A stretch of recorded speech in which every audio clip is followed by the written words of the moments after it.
നിൽക്കും കൂട്ടുകാരും വരുന്നേ, യേശുവിന്റെ ദൂതുകളേന്തി നിങ്ങൾക്കരികിൽ വരുന്നേ. നിൽക്കും കൂട്ടുകാരും വരുന്നേ, യേശുവിന്റെ ദൂതുകളേന്തി നിങ്ങൾക്കരികിൽ വരുന്നേ.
എന്ത് ഭംഗിയായി മരങ്ങള് കാണാൻ. കണ്ണിന് എന്തൊരു കുളിരായി പച്ചപ്പ്. പട്ടണത്തിലെ ആ ചൂടും വാഹനങ്ങളുടെ പുകയും ഒന്നുമില്ലാത്ത സ്ഥലത്തെത്തിയപ്പോഴാ സത്യത്തിലൊരു സ്വർഗം കിട്ടിയ പോലെ ആയത്, അല്ലേ മാത്യൂസേ?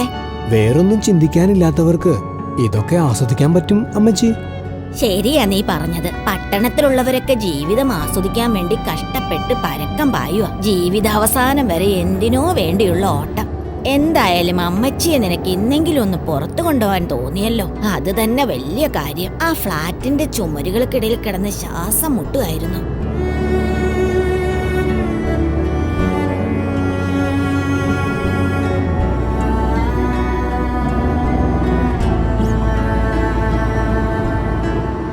മാത്യൂസേ, നിനക്ക് നിന്റെ അപ്പച്ചന്റെ ചങ്ങാതി ഒരു വർഗീസിന് ഓർമ്മയുണ്ടോ? ഇല്ല. ആ ശരിയാ, നിനക്ക് ഓർമ്മയുണ്ടാവില്ല. നിന്റെ 10ാം ക്ലാസ്സിലെ പരീക്ഷയുടെ സമയത്താ വർഗീസിന് ബർമയിൽ വെച്ച് അപകടം പറ്റുന്നത്. കുറെ കാലം കിടന്ന കിടപ്പ് കിടന്നു പാവം. പിന്നെ നിന്റെ അപ്പച്ചൻ കൂടി പോയതോടെ ആ ബന്ധം അങ്ങ് മുറിഞ്ഞു. തമ്മിൽ കാഴ്ച കുറഞ്ഞാൽ ബന്ധങ്ങൾ അകലും. എന്താ അങ്ങനെ ഇപ്പൊ ഓർക്കാൻ കാരണം? അല്ല, കഴിഞ്ഞ ദിവസം പത്രത്തിലെ ഫോട്ടോ കണ്ടു. ആൾ അത് തന്നെയാണെന്ന് തോന്നുന്നു. പേരും വർഗീസ് എന്നാ, ചിറ്റാലത്ത് വർഗീസ്. അപകടം പറ്റിയതിനു ശേഷം എഴുന്നേറ്റ് നടക്കാൻ തന്നെ കുറെ കാലമെടുത്തു. പിന്നെ വലിയ ഭാരിച്ച ജോലിയൊന്നും അവനെ കൊണ്ട് ചെയ്യാൻ പറ്റിയിട്ടുണ്ടാവില്ല. എന്നിട്ട് ഇത്രയും കാലം അയാളെ മക്കള് നോക്കിയല്ലോന്ന് ഓർക്കുമ്പോ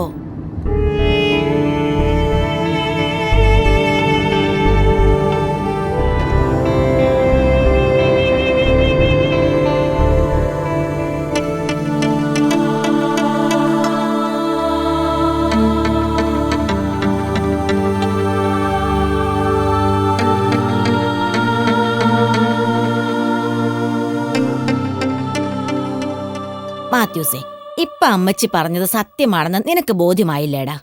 എന്താ? എടാ, നീ ഒന്നിങ്ങോട്ട് നീങ്ങി നിന്ന് നോക്കിക്കേ.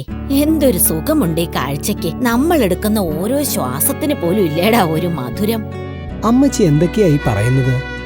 നിനക്ക് പറഞ്ഞാ മനസ്സിലാവൂല. കാരണം നീ ജനിച്ചതും വളർന്നതും ഒക്കെ നഗരത്തിലാ. ഈ കാഴ്ചയും ഇവിടത്തെ തണുപ്പും സുഖവും ഒന്നും നിനക്ക് പരിചയമില്ലാത്തതുകൊണ്ടാ. സത്യത്തിൽ നീ ഒരു പൊട്ടക്കിണറ്റിലെ തവളയാടാ മാത്യൂസേ. ഞാൻ ജനിച്ചതൊരു നാട്ടിൻപുറത്താ. നാട്ടിൻപുറം നന്മകളാൽ സമൃദ്ധമെന്ന് കേട്ടിട്ടില്ലേ നീയ്? ആ നന്മയാടാ അമ്മച്ചിക്കുള്ളത്. നിനക്ക് കിട്ടാതെ പോയതും അതേ നന്മയാടാ മോനെ. അല്ലെങ്കിൽ ഏതെങ്കിലും ഒരു മകൻ അവന്റെ സ്വന്തം അമ്മച്ചിയെ ഇങ്ങനെ കാട്ടിൽ കൊണ്ടുപോയി ഉപേക്ഷിക്കാൻ വരുവോ? നീ എന്ത് വിചാരിച്ചു? അമ്മച്ചിക്ക് ഇതൊന്നും മനസ്സിലായില്ലെന്നോ? മോനെ, നിന്നെ പ്രസവിച്ചത് ഞാനാടാ. നിന്റെ ഓരോ വളർച്ചയും ഇതാ ഇത്രയും അടുത്ത് നിന്ന് കണ്ടത് ഞാൻ മാത്ര. എന്റെ മോന്റെ മനസ്സിലുള്ള ഇത്രയും വലിയൊരു കാര്യം അമ്മച്ചി അറിയാതെ പോവോ? അതുകൊണ്ടാ നീ പറഞ്ഞില്ലെങ്കിലും അമ്മച്ചിയുടെ കമ്പിളിപ്പുതപ്പ് ഇതാ ഇങ്ങനെ പൊതച്ചങ്ങെടുത്തത്. കാട് കാണിക്കാൻ കൊണ്ടുപോയപ്പോ വഴി തെറ്റി കാണാതായെന്ന് പറഞ്ഞാ മതി കേട്ടോ. നീ കൊണ്ടുപോയി ഉപേക്ഷിച്ചതാണെന്ന് ആരോടും പറയണ്ട. മറ്റുള്ളവരുടെ മുൻപിൽ എന്റെ മോൻ മോശക്കാരനാവുന്നത് അമ്മച്ചിക്ക് സഹിക്കൂലടാ.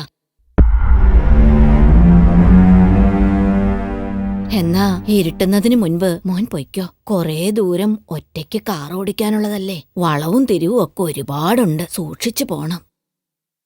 മോനെ മാത്യൂസേ, അമ്മച്ചിക്ക് അവസാനമായി നിന്നോട് ഒരു കാര്യം കൂടി പറയാനുണ്ട്. ഇനി ചിലപ്പോ പറയാൻ പറ്റിയില്ലെങ്കിലോ?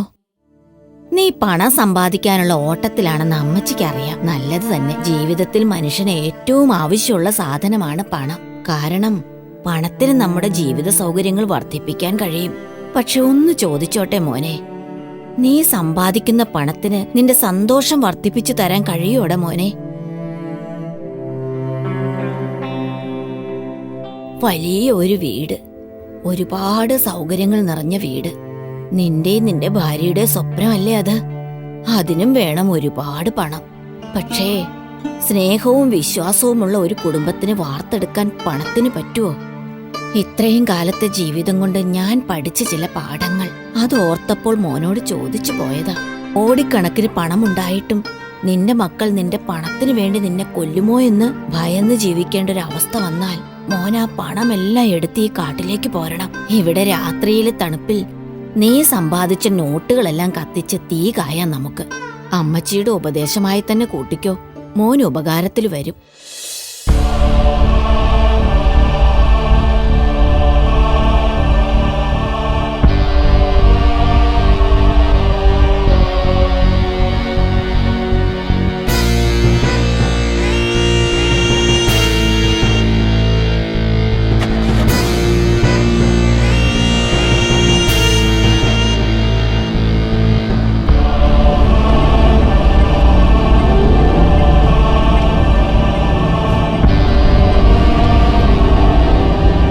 ചോദിച്ചോട്ടെ മോനെ, നീ സമ്പാദിക്കുന്ന പണത്തിന് നിന്റെ സന്തോഷം വർദ്ധിപ്പിക്കാൻ കഴിയുമോടാ?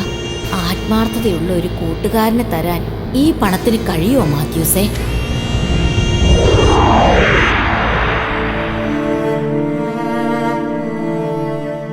കർത്താവേ, എന്റെ മോൻ മാത്യൂസിനെ കാത്തോളണേ.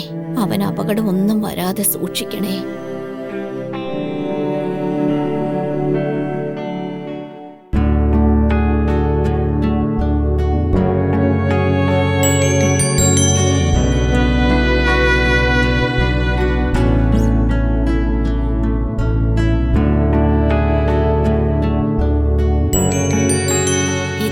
ഇതെവിടെന്നാ ഈ നാരങ്ങ?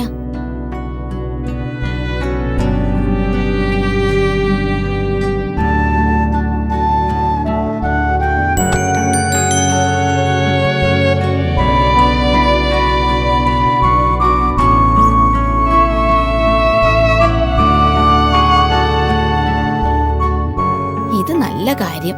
എനിക്ക് വിശക്കുന്നുണ്ടെന്ന് കണ്ട ആരാ എനിക്കിങ്ങനെ പഴങ്ങൾ തരുന്നത്? ഓ, അപ്പോൾ ഇവിടെ ചിലരൊക്കെ ഉണ്ട് അമ്മച്ചിക്ക് കൂട്ടിന്. ഓ, മുമ്പോട്ട് വരാൻ നാണമായിരിക്കും. എങ്കിലും വരണ്ട. ഓ, എന്റെ വയറ് നിറഞ്ഞു കേട്ടോ.